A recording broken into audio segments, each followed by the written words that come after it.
Hello, everybody. It's a true honor to be here. I see many familiar faces and many that I've not yet had the opportunity to meet, and I look forward to it. As we talk through this presentation, what you'll see here is that, as Armando mentioned here, we really are driven towards the new opportunities that the alternative data space provides. And we really have pretty much leveraged everything that we have, our fortunes, our family's happiness, because of this tremendous opportunity that is there. And so as we move forward, I hope that you'll take this conversation with a skeptical eye. Think about what are the opportunities, what are the challenges, but really as we talk a little bit about ourselves here, and we'll circle back on it. The only reason that we'll talk about data capital management is really to highlight the fact that we're not a research project, we're not in universities, we actually are deploying millions of dollars around this every single day. And because of that, sometimes you have to think about what's in your selfish best interest and what really has to occur in order for you to be successful as a human, and to think about what are the trade-offs associated with every action that you do.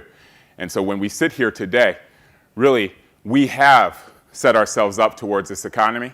And what we realized, though, is that versus when I first started thinking about this in 2009 and people thought that it was a joke or a laughing matter that alternative data could add value to the investment process, we're now in a place where people are actually on the other side of that hype cycle. And we're at a concerning place in the spectrum where, yes, maybe this may take off and maybe we'll all be able to deliver that value, or maybe it'll just be another fad that people were laughing about. And so we believe strongly that it should be that former. However, we understand that there are a tremendous amount of things and challenges that stand in the way. And as such, we're really here to espouse what are in our selfish best interests. What is it that we see has to occur in order for this data economy to truly come to fruition? And then the result of that is that if anybody sitting here after going from the skeptical phase to the enlightened phase to the questioning phase sees that the things that we believe in are also aligned and congruent with their selfish best interests, I ask that you reach out to us and that we identify where are those competitive lines, where do they not exist, and try to figure out how can we work together to bring this collectively to fruition, because we are at a phase in the cycle right now where it's not really about brand differentiation and it's much more about category growth. And so as you look through my selfish best interests, I spend, and our team spends, probably 30% of our investment diligence process with any investor dealing with what was stated earlier. Yeah, this is kind of interesting, but maybe it doesn't add value. So actually the failures of other people are adding additional time to our investment process because we have to get over that systematic skew before we can actually deal into that idiosyncratic value. And as such, I actually do not want you guys to fail. Right? If you are looking at these types of data sources, I want you to be successful because there is a tremendous amount of alpha here. I think that you have to be worried about capacity in the tens of billions of dollars before you start to think about that. And I do envision a future world whereby we as managers say no to investors and that we focus in on what is the correct amount of capacity to deliver a differentiated alpha stream. And through that process, there will be a plethora of opportunities that come. And we'll speak more about that. So now that I've set the context for why we're here, let's jump in and let's talk a little bit about data capital management to put in context the things that we're going to speak about. And through that portion, we'll really focus in on what is the data economy, what are the challenges that are created, and as a result of those challenges, where do we likely see people going when it comes to investing in the future of the data economy? And then let's tie the knot up to kind of look back into history as to the Industrial Revolution for some level of guidance as to where this may go, and some of the things that we may have to focus collectively on in order to actually deliver this value. So the first thing around DCM that's important is really just the team, right? And one of my co-founders, Dr. Napoleon Hernandez, is here, and I never thought that I'd be fortunate enough to be able to bring together a team of specialists in quantitative research, fundamental investing from multi-billion-dollar funds, and then also people that have never worked a day in finance in their lives and come from the West Coast and Silicon Valley. And that's incredibly important for our investment approach because we combine the rules of fundamental investing with quantitative investing with a true ardor and desire for alternative data sources to power and add a context to the things that we're doing. And that's really all made possible because of the advances in parallel compute processing and unstructured and unsupervised machine learning. And for us, really our core competitive differentiation is driven in part by the fact that we have the ability to integrate all of these data sources together. And you can take a picture of this, but it just comes from CB Insights. Right? And the key thing that you look at from this is that right now, all of this information, and that's the reason that everybody is here, all this information that previously was only the purview of humans who were fortunate enough to have access to a privileged information silo and also had the ability to kind of tie that all together, now all of that is being made readily available to machines because of our desire to have information at our fingertips at all times. And that is really why we had to combine all of these types of talent sources to be able to bring this together. And so it makes a little bit of sense, and I was personally honored when Armando sent me an email maybe 3 weeks ago asking me to speak here. But when I thought through it, we have a rule at DCM that if you're asked to speak in front of a collection of incredibly intelligent people, you should do everything in your power to say yes. But I understood why our investors were a little bit concerned. Right? Our investors were the seed investors in Renaissance, Millennium, and a bunch of the other funds, and they said to us, hey, I never remember Jim Simons running around talking about what he was doing. He was trying to keep it to himself. Why are you speaking about it? Why should you do this? And as I thought back, and as a student of economics, I understand what they're concerned about. Right? It's a tragedy of the commons solution, tragedy of commons area, whereby if I'm up here talking about the benefits of alternative data, is that going to drive more of you to come in and take a look at it and thereby overuse, overfarm, Ravenpack, and any other types of data sources, even though we're looking at all of them, and thereby commoditizing what otherwise could be alpha into beta. And we're moving into a world that, due to the transparency requirements of our investors, limited partners, pension funds, packaged beta will no longer get you paid. But when I look at it, and while I understand those concerns, as I've heard throughout these presentations, although I was not fortunate enough to attend in the morning, we all understand that any one of these data sources will not help. Right? If you're just trying to make simple strategies off of some Ravenpack event taxonomy, good luck, you're going to lose money. Maybe it works when you don't have transaction costs, but that means it doesn't work. Right? And so both when you think about and you look back to our previous slide, around all the types of novel data and all the portions that comprises, plus the fundamentals, plus the economics, plus the price volumes, there's such a tremendous amount that the data source in itself I'm really not concerned about. And then lastly, even within purely the quantitative industry, we all know, and our other co-founder and chief risk officer says, alpha works until it doesn't. Right? And a signal may be great when that company or that market's in a mean reverting mode, but when it's in a momentum or a trend following mode, the same signal, the same truth, the same veracity can lead to great drawdowns. And so when you look at this combination and the requirement that is required to actually extract alpha out of all these alternative data sources, you get into so many transformations in such a unconstrained problem that it's going to take a while before we get to that level that we have to be fighting each other out around the brand differentiation. And again, it's really about the category awareness. And particularly when I step back and I say, listen, at the end of the day, we talked about the fact that some of the momentum, the mean reversion, the trend following has similar principles, even though it's different portions. Step back from just the quantitative industry. I started my career as a fundamental investor at TPG Capital. And regardless of any institution that I've been in, I've always been doing the same thing. Right? I've been looking to seek value, to set the timing, to adjust risk, and then to optimize the portfolio with the goal of being able to tell our investors how much capital we made at a risk-adjusted return and low volatility. And so when you think through that despite those idiosyncratic differences between the disciples of Benjamin and Graham and those of Fama and French, that we're all essentially doing the same thing, and we're not blind. We can see the tremendous amount of data that is now coming into our ecosystem that is now becoming available readily to anybody with the skill and will to go find it. I can't imagine that any responsible investor will not be focused on these three things as we move forward. Figuring out how can they get access to that data. And then once you have the data acquisition and you figured that stuff out, how are you thinking about the timing? Is it batch-based? Is it real-time? Which portions of it are streaming? Which portions of it are not? Those are differentiations in the degrees of freedom that will lead to entirely different approaches to the way that you invest. After that, how are you going to think about analyzing that data? How are you bringing it up to a level that you can actually talk to it about around the other portions? And in particular, as we all know, one of the big problems with big data is that the veracity is crap. right? The signal to noise ratio is very, very low. And so what are going to be your different approaches to trying to determine what is actually true versus what is not?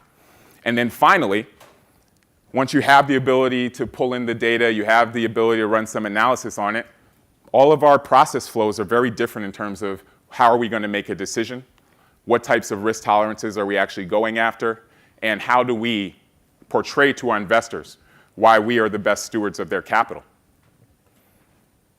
Therefore, a conversation I had with Napoleon last night, we talk a lot about the tragedy of the commons and the overuse, but in reality, it's a tragedy of the anti-commons, right? Our desire for returns and the fast way that we can prove out our return on invested capital through the public markets and our ability to make decisions as to how we deliver returns, that is going to lead all of us to try to figure out how to extract information and value out of that. However, because of our desire and our fear of beta and the historical context of our industry, we like to be very secretive.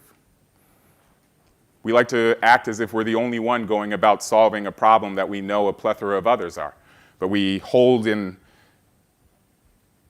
comfort in the thought that, our team's smarter than that other person's team.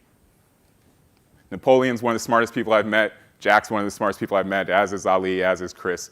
But I'm sure all of you have people who went to Stanford and Michigan and have their PhDs, worked at JP Morgan. Like, we all have the same talent pool, right? And therefore, it's really just about how committed are you? What is your will in addition to your skill to go after it? And I think that that's the only reason that we've been able to be successful where others have not, is because we created the ultimate burning bridge. We all had great positions at the places that we were. We co-founded the big data team for one of the largest firms in the world. But we believed in this vision, and so we set a burning bridge behind us. And we said, hey, if this doesn't work, you better figure out something that does, right? And we weren't able to just say, okay, well, we have other things to go to. We had to really dive deep into this. I'm sure there are other people who are doing that. Which portions of the things that we are doing are actually adding core competitive differentiation versus are just kind of the data mungling, the janitorial work that is required for you to even play in this game? There are high enough barriers to entry to actually be able to extract alpha out of this that you don't have to go about creating new ones just because you want to. So if we go back to this, I'd really like everybody to think about this concept that Michael Heller came up with out of Harvard Law School in 1998. Where are the places where, because of our selfish best interests and our burning desire to be successful, that actually our following of the Adam Smith invisible hand is distracting and detracting value from the ecosystem? And then once you've thought about that, think about the risk-return trade-offs of whatever probability it is that you alone may be able to conquer it versus whatever the probability is that by sharing something and working together on something, you're going to actually commoditize that return and alpha stream to a level that you won't be able to deliver on your promise. So let's think back to another time when this occurred. All right, if you can sit back with me and walk through where we've been. Data capital management overview. We're serious about this stuff. What is the data economy? It's a tremendous opportunity, but is creating tremendous problems and difficulties for those who are looking to extract value out of it. Or I guess that's the challenges for the data economy. But understanding very clearly that no matter what, people are going to look to incorporate this type of information into their investment process flows. So if you understand that, where do you go with that? Well, I look back to the Industrial Revolution. I'm a big fan of it. It's probably my favorite point in history. Up until then, the United States was not guaranteed to be the world power that it is today. We didn't have any infrastructure. We had people who wanted to do stuff, but essentially people were living in small towns all over the place, huge country, very hard to bring that together. And these men, along with others, were incredibly selfish, actually. Right? They were incredibly selfish. They were incredibly driven. The term robber barons pops up. The incredible slights that they did to the working class. All of these things are negative. But at the end of the day, they figured out a way that their self-interest could actually give spawn and give birth to this great country that we now live into. And so for me, if you look through this and you go around it, I may not hit on all of them, but the most important person on this page is James Pierpont Morgan. And the reason for that is because he was the one who bailed the US government out of the collapse coming out of, I forgot which one it was, but in 1878. And as a result of that, he had the ability to determine where it was that capital was going to flow.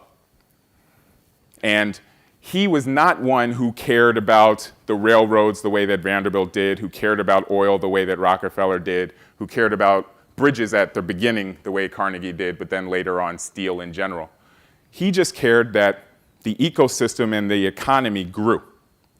And therefore, anytime he saw anti-competitive behavior or he saw too much competition leading to a dispersion in the way that investing was happening, he had a very simple mechanism. He cut off funding. He chose who the winners were, and he drove standards around whatever that winner was, because for him, it had nothing to do with the return characteristics of that company, but really what new markets was that going to open up for him that he could then finance and get a great return off of.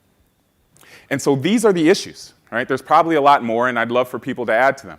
But these are some of the issues that are causing this tragedy of the anti-commons. Right? Each one of us, when we come into this and we look at these types of data sources, before we can even decide to onboard that data source, we have to think about, well, how's the industry taxonomy working? What's the level of depth and breadth of the information? Is the stuff even true?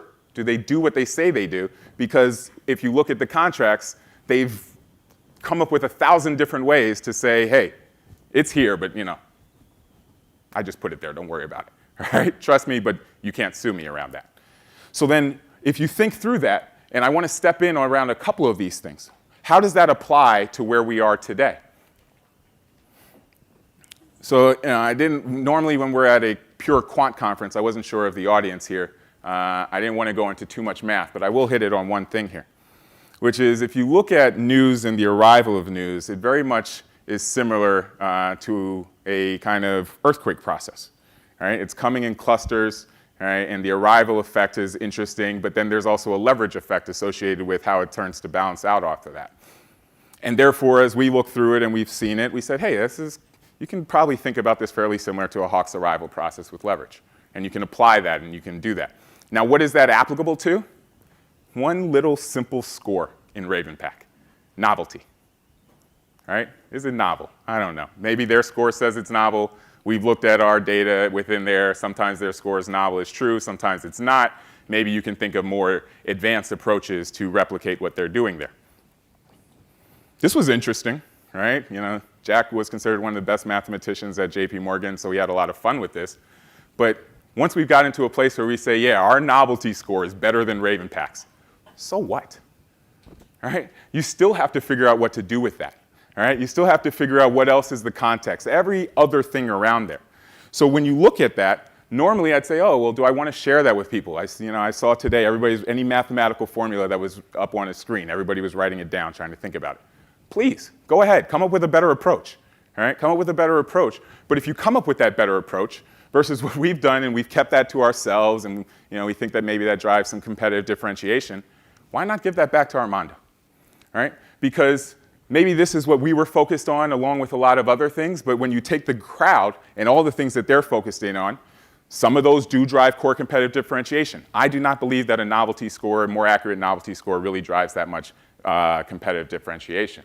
And so the benefits that we have of coming up with more standard approaches to that and collectively coming up with a better approach to this can then be not only applied towards Ravenpack, but any of the other plethora of data sources that are coming out for which the time frequency actually matters. And when we do those types of things, and we come together and we decide what is it that we could spend a lot of money on but is not driving a real core competitive differentiation versus what are the things that are just required to play in the game, we're looking back to James Pierpont Morgan. When you look at the railroads, the best thing about the railroads was that at the beginning there were a bunch of companies that were laying this line, that line, thinking about should the optimal width be 4 feet, should it be 6 feet, etc. But the problem with that is that if one line from Philadelphia to Cleveland had a width of 6 feet and another line from Philadelphia to DC had a width of 5 feet, well, there was no way to actually take that train from Cleveland to DC seamlessly. All right, now great, that created value for whoever those railroad workers were, all right, because now they have to say there's trains that are specialized to their tracks, all right, and maybe they were able to capture some value. But the world will not stop, man. That will not last. And so that type of permanent or that temporary value will essentially be commoditized away as the world forces a way for us to interoperate, for us to get from New York City to California without having to change lines every time we switch state. All right? And out of that standardization and the standardization thereafter of the chassis that led to on the trains, we were stopped worrying about, oh, what is the steel laying down, and we started focusing in on Rockefeller's oil that was flowing through that.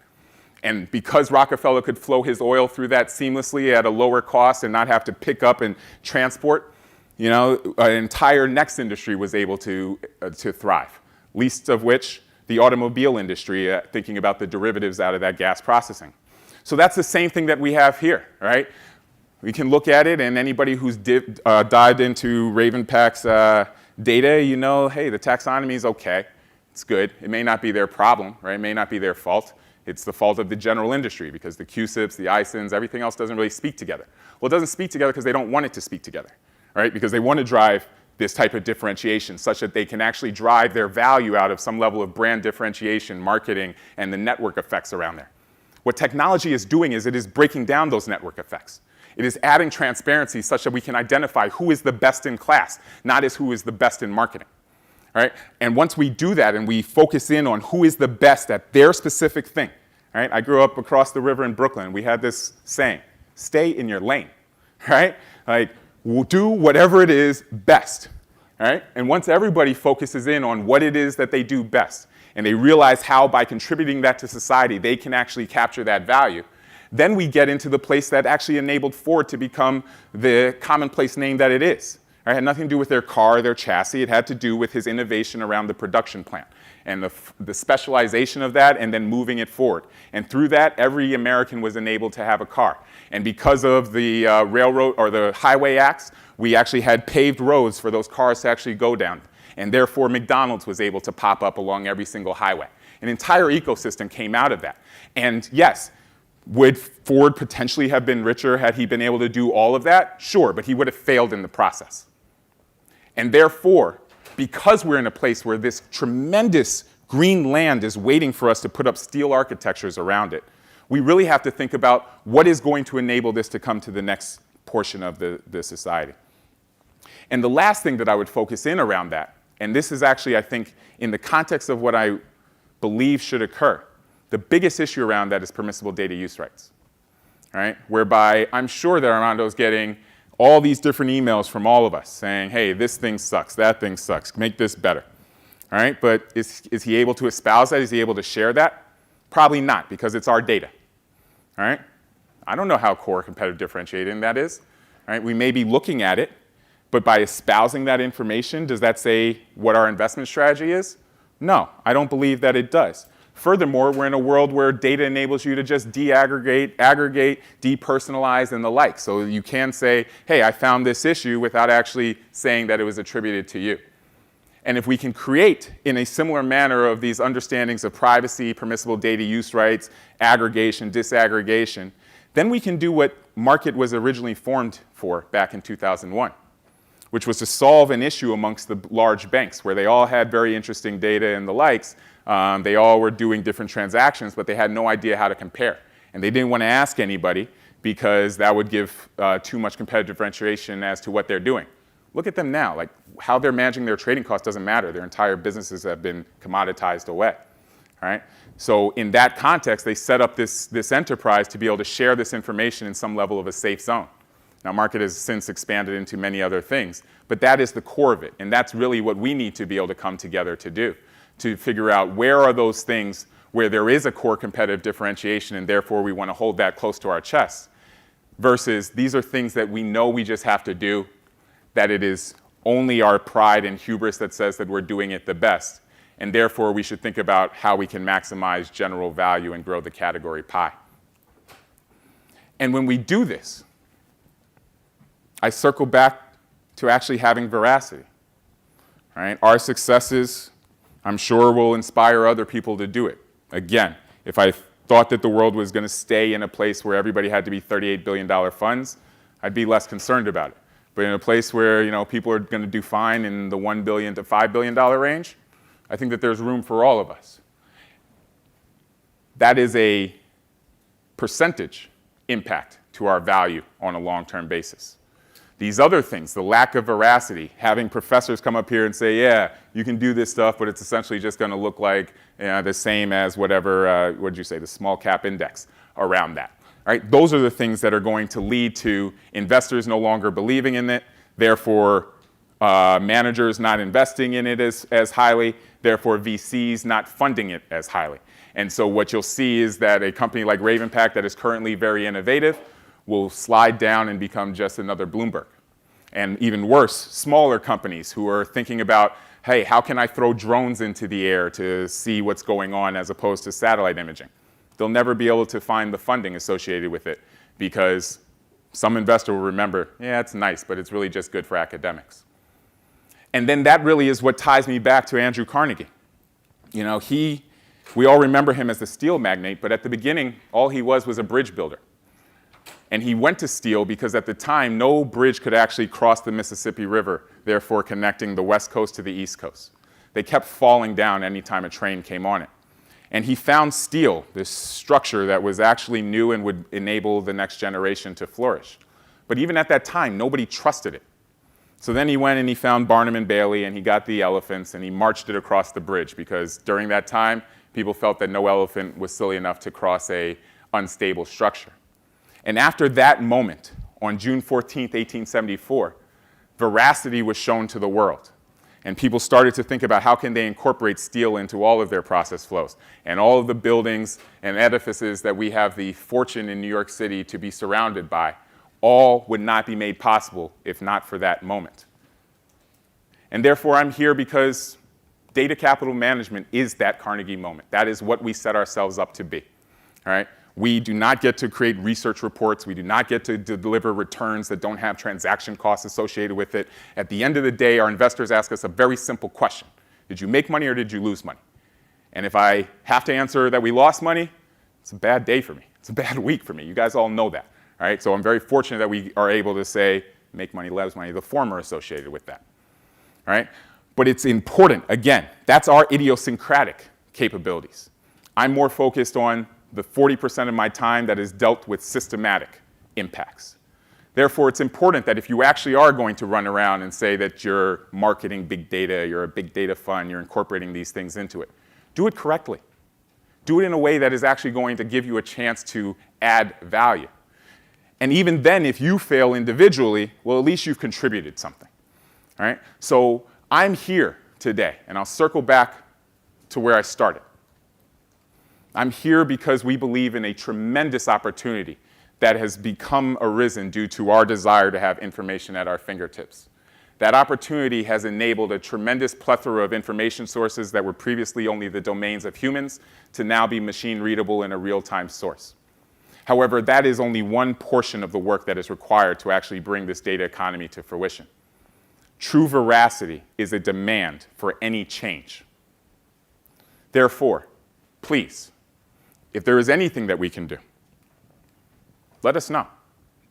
Let us know. We're not going to tell you how we come about all the strategies, how we combine things, but for things that are just core, for the data cleansing, for the validation, for enforcing permissible data use rights, for making sure that we hold Armando and others accountable that when they say something is true at this millisecond timestamp, that it actually occurred.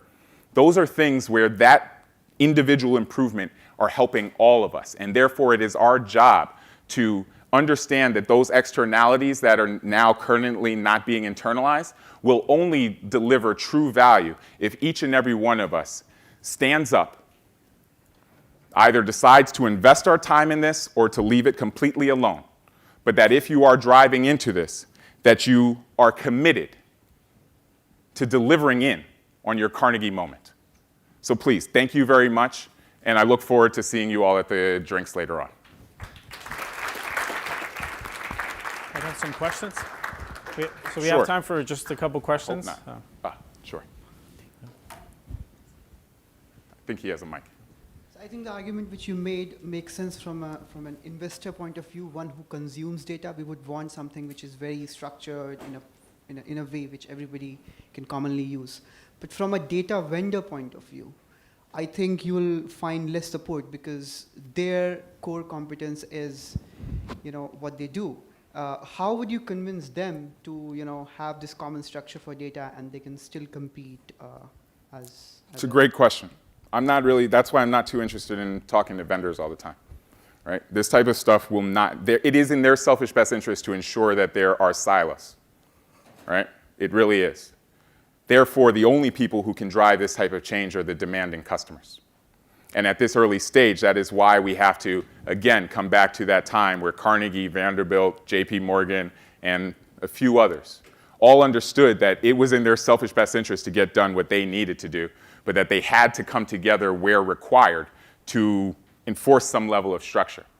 All right, so you're spot on. I would never expect Armando, even though I think he's a very innovative and forward-looking person, to do all the things that are going to be required here. However, I would expect that when a plethora of investors comes together and says, this is what is required for us to actually extract value out of that he'll be eager and that the entire ecosystem will do it. And that's really the core of this, whereby when I used to sit and I understand if I was at WorldCon, Millennium, Two Sigma, something like that, I'd be quiet because I don't have to have this broader conversation. Right? I just say, hey, this is what you're going to do. Here's the capital. Go do it. When I was co-founding the JP Morgan team, that's what I did. All right? But now what I find is that when we speak to people about these types of things, they say, yeah, Michael, you're right. You're absolutely right. But you're too far advanced. Not everybody even realizes that. So it's not really a true commercial market. That's why I want to bring you guys up to speed. All right? So some of these people will start to do the things that are required for this actually to deliver the value. One in the front. Thanks for a visionary speech. What's in your vision that the infrastructure will look like for a successful data economy? Thank you. First thing around that is embrace the cloud. Right? And you have to embrace the cloud not just for out-of-process batch process flows that aren't too important, but you're going to have to embrace it for the critical structures. Right?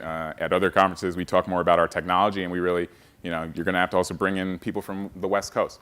But in the future, batch-based processing won't work. In the future, cold-based storage won't work. All right? You're going to have to be able to think about how to go. And the other thing around that is, in the future, having to upfront time your resources, not going to work.